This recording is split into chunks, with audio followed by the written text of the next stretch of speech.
The Dream of Life. By Dr. Mariano Giacobone. Thanks, Dr. Carolina Giacobone, for your corrections. Life is a dream, and the main function of the mind is to dream. Everything you perceive is part of that dream. Even while you are reading these lines, you are dreaming. You dream even when your brain is awake. The mind never stops dreaming, it is always active. And this movement is the activity of the unique and infinite consciousness that manifests precisely by dreaming. When this movement finds its equilibrium, consciousness awakens, understands its own nature and the nature of created reality, which is its dream. We dream when awake and we dream when asleep. The laws of the waking world are different than those when we sleep. When the brain is awake, there is a material frame of reference. It is the 3D physical world that moves by jumping from moment to moment, and the brain joins these moments, creating the illusion of a continuity, of a straight line that goes from past to future. This is called duration, and would be the fourth dimension of our physical reality of wakefulness, that is, ordinary life. However, each perception, each moment, is like a frame. The movement of the mind and the light do the rest, and so the dream or the illusory reality is projected. Objects and beings reflect this light and shape the hologram that creates our everyday reality. At the time of sleep, when the brain turns off its lights, reality changes. It is the world of dreams. Here there is no physical frame of reference. The projector of the 3D physical reality is momentarily off, though not completely. Human beings dream all the time, and this dream is transmitted from generation to generation. It is the dream of society, which is a collective dream made up of billions of individual dreams, which come together to form the dream of the family, the community, the country, the planet. This greater dream includes all the laws and rules of society, its language, its culture, its religions, its science, its way of perceiving reality, its schools and governments. We're dreamers. Each one is born with the ability to dream. The adults who preceded us taught us to dream the dream of society.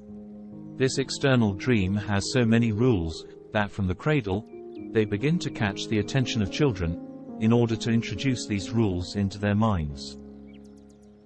Our parents, school, television, social networks and religion taught us how to dream this external dream, capturing our attention. Attention is the ability to discern and focus on what we want to perceive. It's like a filter. The brain perceives millions of stimuli simultaneously, but we use our attention to retain what we need or want in the forefront of our mind. Adults capture children's attention, and through belief and repetition, they enter information into their minds. This is how we learned everything we know and perpetuate the dream of society. Then, by force of attention, children learn to capture the attention of others. This eventually becomes a necessity, and this need for attention becomes competitive. Children compete for the attention of their parents, their teachers, their friends. Later, as adults, for the great majority, this need persists. Thus, the external dream captures our attention and keeps us prisoners throughout life. And this is thanks to the agreements we have made. Language is the vehicle of these agreements. Language is the code we use in our external dream to understand and communicate. Each letter, each word, each sentence, is an agreement. Things have a name: Dad, Mom, God, home, car, good, bad, blue, tall. For example, the word good is an agreement that we understand. Once we understand the symbols, that is, we understand the code, our attention is trapped and the energy is transferred from one person to another. It is the dream of the left brain. Modern society is caught in the system of symbols and values that control this cerebral hemisphere. What is the masculine, competitive, rational side, is the one which separates in order to understand, and then establishes categories. In fact, The articulated language center in the cerebral cortex, Broca area, is found on the left side in most people. You did not choose your language, neither your religion nor your moral values. They were already there before you were born. When we are children, we cannot choose what to believe and what not to. Our belief system already comes with our birth. We do not have to do anything. They already tell us what to do and what to believe. We never chose even the most insignificant of these agreements.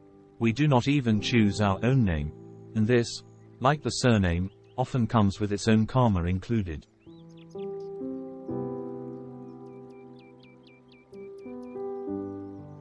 As children, we did not have the opportunity to choose our beliefs, but we agreed with the information that other human beings transmitted to us about the dream of society. The only way to store information is through agreement. The external dream captures our attention, but if we do not agree, we will not store that information. It is also an affective and identification issue. Memory and learning are related to the emotional brain, the limbic system. As soon as we agree with something, we begin to believe in it, and we call that having faith. To have faith is to believe unconditionally in something external to oneself. That is, it is a blind faith. This is how we learned when we were children. Children believe everything adults say.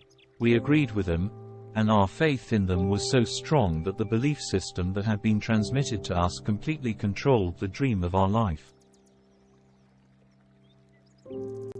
We did not choose these beliefs, and although we may try to rebel against them, we were not strong enough for our rebellion to triumph. The result is that we surrender to beliefs through our agreement, out of ignorance, out of fear or comfort, or a little bit of everything together. We can call this process the domestication of the human being. And it is through this domestication that we learn to dream and to live. In human domestication, the information of the external dream is transferred to the internal dream and creates our entire belief system, and the image we have of ourselves. This external dream creates a mold. We can call it the mold of the human being. This mold is made up of concepts, categories, rules and behavior patterns of what constitutes a human being. As soon as we are born, we are put into that mold and we are modeled to participate and continue to perpetuate the dream of society. Then, we learn to judge. Each one judges himself according to these rules and concepts learned, and then by extension, we judge others, therefore we are also judged by others. This increases the gap and the feeling of separation between human beings. The adaptation to external sleep is based on the defense system, fight and flight, and this corresponds even with a determined neurochemical design, product of programming. The process of domestication teaches us to function with reward and punishment. Just as animals are trained and domesticated, this method that we use with animals is the same as that used in children. If you behave well, prize. If you behave badly, punishment. If you do what you are told, prize, if not, punishment. In the school, the same methodology is implemented, through exams and assessments, grades, discipline. If you memorize the data they give you and then repeat it successfully, you are a good student. It does not matter if you learned, or if you chanted it as a parrot, or if in a while you forget all that irrelevant information, you will still have your prize. If you do not succeed, you are a bad student, or mediocre, it depends. And you're growing up with the idea that you're not as good as the others. Some are even punished in their homes for not fulfilling what is expected of them. This is the bad part of the dream. A bad dream. As all children want to be rewarded, or at least accepted, they grow up doing what others want and what is expected of them, since obviously no one wants to be punished or rejected.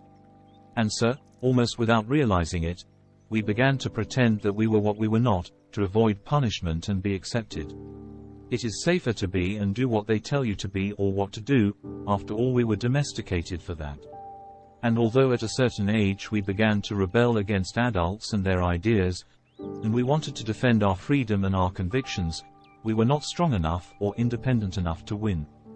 After a while the rebellion begins to die out due to lack of self-confidence, and covered with layers of new obligations and duties, imposed by the dream of society. In the process of domestication, all tendencies and natural abilities are lost. Intuition, imagination, the ability to dream, creativity, are genius. Domestication is so powerful that, at a certain moment in our lives, we no longer need anyone to tame us. We are so well trained that we are our own trainer. Most human beings are like self-controlled animals, which submit themselves without protest. They return to the corral by their own means, and some do not even leave it. In this stage, we domesticate ourselves according to the belief system that they instilled in us, and using the same system of punishment and reward, which also presents the variance of guilt and worry. In this way, the victim and the judge meet in the same person, alternating their protagonism. How, then, to wake up and get rid of the old programming? Going against one's beliefs is not easy. The ordinary mind is opposed to any loss of coherence in its normal functioning, so it is likely that it begins to generate thoughts and feelings that impede any transformation and hinder the process of change. To be able to modify this, you need extra energy and courage. The first thing is desire.